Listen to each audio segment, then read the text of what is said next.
भरलेलं पापलेट किंवा स्टफ्ड पॉम्फ्रेट. पहिल्यांदी आज असंच ठरवलं की अ, स्वयंपाकात हे बनवत होते म्हणून ह्याचं हे रेकॉर्ड करावं आणि ह्याला थोडा आवाज द्यावा.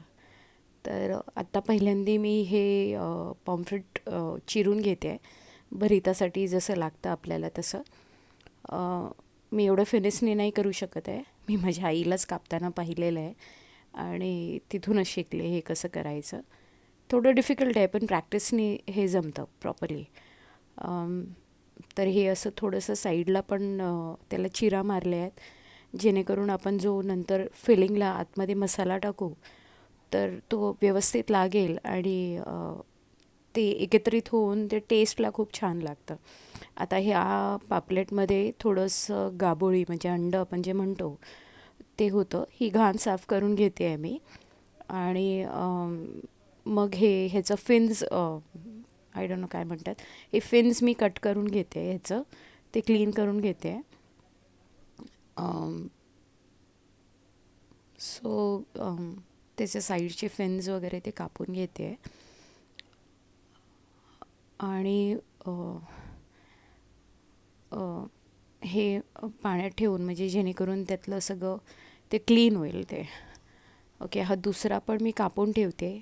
बनवणार तर एकच आहे पण कापून ठेवून तो फ्रीज केला की नंतर पाहिजे असेल तेव्हा आयत्यावरती मी यूज करू शकते तो बनवण्यासाठी. ह्याच्यानंतर मी ह्यासाठी लागणारा मसाला तो साईडला आधीच रेडी करून ठेवलेला.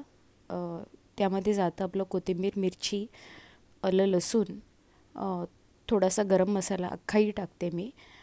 सुकं खोबरं घेते, सुकं खोबरं भाजून घेते आणि कांदा असतो तोही भाजून घेते. पण तो काही मी तव्यामध्ये भाजत नाही तेल टाकून.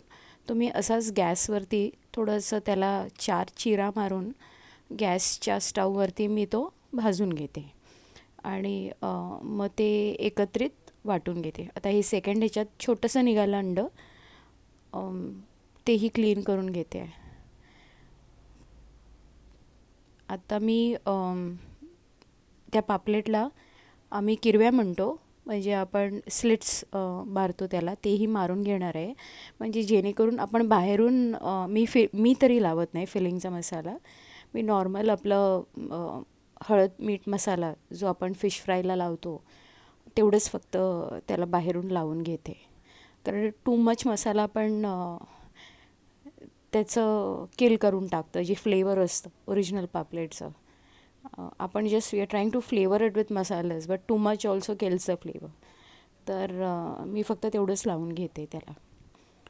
आधी आपल्याला त्याला किरव्या नव्हत्या मारलेल्या म्हणून त्यालाही किरव्या मारून घेते आहे मी. आय डोंट नो सगळे करतात की नाही पण मला आवडतं असं करायला.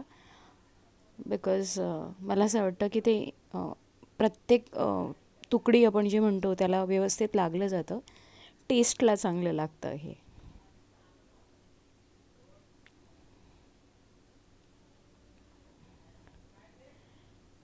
इकडे माझी भाची आली आहे.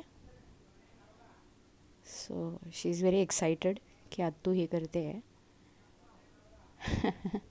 ओके, हा मसाला आहे. मी ऑलरेडी जसं म्हणाली आधी तसं मी भाजून घेतलेलं. त्यामध्ये लसूण, आलं मी थोडं एक्सेस क्वांटिटीमध्येच बनवून ठेवते म्हणजे जेणेकरून मला आयत्यावरती तो यूज पडतो. आता हे तेल गरम केलं आहे मी कारण हा जो आपण वाटलेला मसाला आहे तो ह्याच्यामध्ये आपण चांगला शिजवून म्हणजे तळून घेणार आहे. त्यामध्ये मी मीठ आणि सुके मसाले, सुक्या मसाल्यामध्ये येतं आपला घरचा कोळी मसाला, मिरची पूड, हळद आणि मीठ. गरम मसाला जर अख्खा टाकला नसेल तर पावडरचाही तुम्ही टाकू शकता. पण आय प्रिफर अख्खा मसाला टाकणं कारण त्याने टेस्ट थोडं अजून त्याच्यामध्ये उजळून येतं.